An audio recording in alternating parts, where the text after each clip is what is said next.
राधे राधे महाराज जी। महाराज जी, आपको पहले कहते सुना था कि भोगों से आसक्ति हटाने के लिए नाम जप करो और भगवान को अर्पित करके खाना खाओ।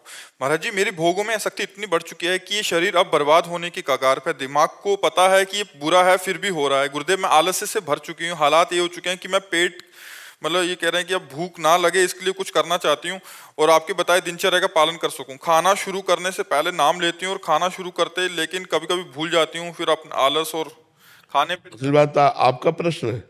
आपका शरीर ही आपको दुख देने के योग्य हो चुका है। अब इतना शरीर बैठने में, उठने में, चलने में, दिनचर्या में ये आलस से प्रभावित तो करे। कोई आप शरीर हो क्या? आप इतना शरीर को बढ़ा लिए। आपके क्या वो है क्या? हाँ, वो क्या वो है क्या? हाँ, तो फिर आप उस रोग की औषधि कीजिए। उसकी औषधि, इतना भारी शरीर, उठना बैठना चलना फिरना कार्य करने में बड़ी परेशानी होती है, तो आप उसकी औषधि लीजिए। ले रहे प्रभु जी। मैं आयरलैंड में जा रहे थे। कह रहे कि ले रहे हैं, बट कह रहे हैं कि जब खाना शुरू करते हैं फिर मतलब थोड़ा सा। जहाँ खाना बनता है वहां पे मांस आदि बनता है, तो भगवान को अर्पित करके खाने को। भाई, इस विषय में तो हम ज्यादा नहीं बोल सकते। जहाँ मांस आदि बनता है उस रसोई का तो स्पर्श भी हमारे दिमाग से तो नहीं होना चाहिए। खान पान तो बहुत बड़ी बात है। नहीं, बर्तन अलग करिए। बर्तन अलग कर लिए हैं, बट कह रहे हैं कि खाने की आसक्ति है, उसको कैसे कम करें। ये तो भाई मुख्य भाव ये है कि हम थाल में पहले रखें कि 8 रोटी पा सकते हैं तो हम 4 पाएंगे। 4 रोटी, 1 चम्मच से सब्जी डाल ली, थोड़ी दाल डाल ली, बस भगवान को भोग लगाया, दोबारा लेना नहीं। नियम बनाना पड़ेगा। नियम बनाना पड़ेगा, तभी ये शरीर। फिर बार बार भूख लगेगी तो उसको सहो ना, राधा राधा राधा जपो। अपने लोग तो 5-5 दिन 6-6 दिन भोजन नहीं मिलता था गंगा किनारे जब भ्रमण में थे, तो उसको सहा जाता है। सहने से अभी सब ठीक हो जाएगा। ये सब पाप के लक्षण होते हैं जितने रोग होते हैं। फिर मतलब अगर पात उधर 4-5 जने रहते हैं, ये अपने बात बर्तन तो अलग कर लिए हैं, बट कह रहे हैं कि वही रसोई में बनाते हैं तो भोग लगा सकते हैं। हाँ, अपने बर्तनों के द्वारा रसोई को पवित्र कर लिया, अपने बर्तनों में बना के ठाकुर जी को अर्पित करो।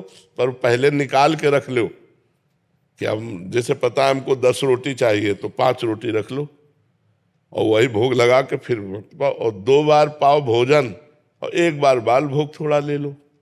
बाल भोग में जो भी आपको फल फ्रूट दूध जो भी अनुकूल पड़े, और 2 बार भोजन पाओ। एक नियम बनाओ, तब तो ठीक रहेगा। और नाम जप करो। और नहीं, अभी कितनी अवस्था है आपकी? 28 साल। अभी क्या कोई अवस्था है आपकी? अभी इस समय आपका इतना भारी शरीर हो गया, ये आपको जीना मुश्किल कर देगा। उठना बैठना चलना फिरना ये सब परेशानी कर देगा। अभी आप सावधान हो जाओ जी। राधे राधे महाराज जी। महाराज जी, मुझ में आत्मविश्वास की कमी है। महाराज जी, अगर मुझे कोई एक बात सुनाता है तो मैं उसे 4 बात सुना देती हूँ और बहुत सोचती हूँ, फिर मन अशांत हो जाता है। फिर महाराज जी, बहुत जिद्दी स्वभाव की हो गई हूँ कि मन इधर उधर विचलित करता ये रहता है। जितने भी हमारे अंदर मलिनताएं हैं वो भगवान से विमुख होने के कारण हैं।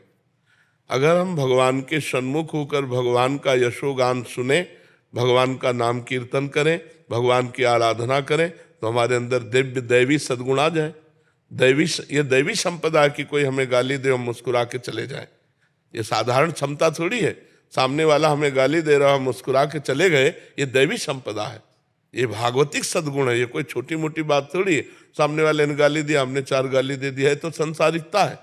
तो हमारे अंदर जो संसारिकता है उसको दूर करने के लिए हमें भगवान की शरण में जाना होगा, भगवान की आराधना करनी होगी, भगवान की लीला कथा सुननी होगी, भगवान की लीला कथा का गायन करना होगा। घर में बैठकर 1 अध्याय रोज गीता भागवत का गायन करो। देखो आपकी बुद्धि शुद्ध होती है कि नहीं, आप में क्षमता आती है कि नहीं। अब देखो टीवी के सीरियल और मनमानी आचरण किए जाए और फिर सोचा जाए कि हम दैवी संपदा धारण करें, तो असंभव है। राधे राधे महाराज जी। महाराज जी, मोह अहंकार और माया का लालच के कारण बहुत सी गलतियां हुई हैं जीवन में। अब बहुत पछतावा होता है, कैसे अपने आप को इससे मुक्त करूं प्रभु। अगर पछतावा होता है तो मुक्त होने में देर नहीं लगेगी, लेकिन वास्तविक पछतावा हो तब ना। पछतावा वो कि हृदय जल रहा है, अब खाना अच्छा नहीं लगता, पानी अच्छा नहीं लगता, रात दिन एक जलन पैदा हो रही मेरे से ऐसा, तो वही पश्चाताप ही उसको भस्म कर देगा। और होता है। रात को सो नहीं पाती, अंदर से चिंता होती है क्यों हो गया, कैसे हो गया। हाँ, तो ये पश्चाताप ही उस जो भी मलिनता है उसका नाश कर देगी। और खूब भगवान का नाम जप करो। नाम जप करते हो, अधिक से अधिक भगवान का नाम जप करो। नाम जप से ही कलयुग में भगवत प्राप्ति है। अन्य युगों में अलग अलग भगवत प्राप्ति के साधन थे, जैसे सतयुग में ध्यान, त्रेता में यज्ञ, द्वापर में पूजा, लेकिन कलयुग में केवल हरि नाम, केवल हरि नाम। कलौ नास्तेव नास्तेव नास्तेव गति अन्यथा। भगवान श्री कृष्ण द्वैपायन व्यास देव जी महाराज 3 बार कहते हैं कि बिना हरि नाम के किसी का भी कल्याण नहीं हो सकता, नहीं हो सकता, नहीं हो सकता। हरेर नाम हरेर नाम हरेर नामैव केवलम कलौ नास्तेव नास्तेव नास्तेव गति अन्यथा। हर प्रश्न का उत्तर नाम जप है। नाम जप करो, आप देख लो हर प्रश्न का उत्तर समाधान आपको मिल जाएगा। हर बात का समाधान, हर संकट का समाधान, हर चीज जो चाहिए वो सब नाम कल्पतरु। जप के तो देखो, अब नाम न जप करो, भगवत विमुख होकर गंदे आचरण करो, चाहो सुख तो कैसे प्राप्त हो सकता है। सुख सिंधु भगवान से विमुख होकर किसी को सुख मिला है? इस मलिन माया के भोगों में कहीं सुख है? जितने भोगे सब हाथ मलते रह गए और यहाँ से चले गए। मनुष्य जीवन का जो परम लाभ है वो है परोपकार करो और नाम जप करो। अगर 4 रोटी भगवान ने दिया है तो 1 रोटी अपनी 4 में से निकालो, पशु पक्षियों को बांट दो, भक्त को पवा दो, किसी गाय को दे दो, किसी वैष्णव को दे दो और अपना पेट पालो। 3 रोटी से पूरे परिवार का ऐसे चला जाता है गृहस्थी में। अगर हमारे पास 4 रोटी हैं तो 3 में पूरा परिवार पाते हैं, 1 रोटी दूसरे को देते हैं और खूब नाम जप करते हैं। देखो आनंद आ जाए। लेकिन आज का मानो दूसरे की चारों अपहरण करके स्वयं सुखी होना चाहता है, उसको भूखा रखना चाहता है। दूसरे को छीन झपट करके, बेईमानी करके, घूसखोरी करके वो सुखी होना चाहता है। कैसे हो सकता है? अधर्मी कभी सुखी नहीं हो सकता। और धार्मिक सदैव सुख को प्राप्त होगा। वर्तमान में दुखी देख करके उसको यदि सोचो कि ये धर्म करता है, दुख भोगता है, तो धर्म का परिणाम दुख है क्या? नहीं, ये वर्तमान का नहीं, ये पूर्व का किया हुआ कर्म है। वर्तमान का जो धर्म है उसे जय और सुख को प्राप्त कराए।